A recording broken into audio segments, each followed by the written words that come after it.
मेरा प्रणाम और बहुत धन्यवाद कि आप लोगों ने समय दिया, आप यहाँ आए हैं। आपका बहुत बहुत स्वागत है सबका।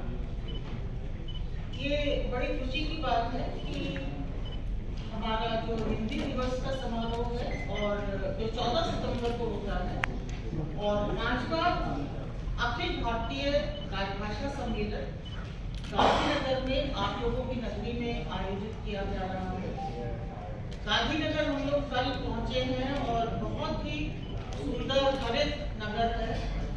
तो पहले तो मैं बधाई देती हूँ कि इतने सुंदर नगर में हम लोग हैं, आप लोग तो यहाँ रहते हैं और ये हमारा समारोह होगा। सबसे पहले मैं आपको हिंदी दिवस के बारे में थोड़ा सा बताना चाहूंगी। 14 सितंबर वो दिन है जिस दिन संविधान सभा ने 1949 को हिंदी को राजभाषा के रूप में स्वीकार किया। आपको मालूम है कि जिस समय देश आजाद हुआ और संविधान बना तो ये आवश्यक समझा गया कि एक अपनी राजभाषा अर्थात ऑफिशियल लैंग्वेज जिसमें सरकार का कार्य चले वो होनी चाहिए।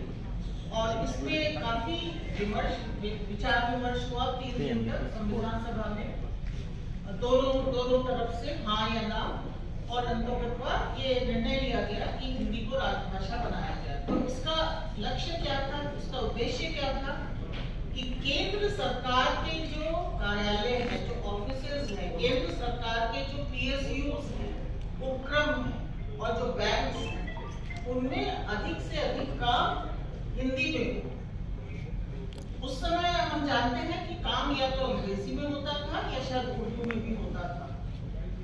लेकिन संविधानकर्ताओं ने, निर्माताओं ने इस बात का ध्यान रखा कि इसमें हम कोई दंड का प्रावधान नहीं करेंगे, अर्थात ये एक तरह से किसी को करना अनिवार्य नहीं होगा, ये प्रेरणा और प्रोत्साहन से होगा। क्योंकि उन्होंने देखा कि हमारा देश विविधता का देश है, यहाँ बहुत सारी भाषाएं हैं, सभी भाषाओं को लेकर चलना है, उनकी उन्नति करनी है। तो इस विचार को ध्यान में रखते हुए संविधान में ये फिर बाद में रखा गया कि 15 साल तक अंग्रेजी भी चालू रहेगी जैसे पहले थी। और लेकिन फिर 1963 के हमारे अधिनियम में अंग्रेजी का उपयोग और आगे तक बढ़ा दिया गया, वो अलग बात है।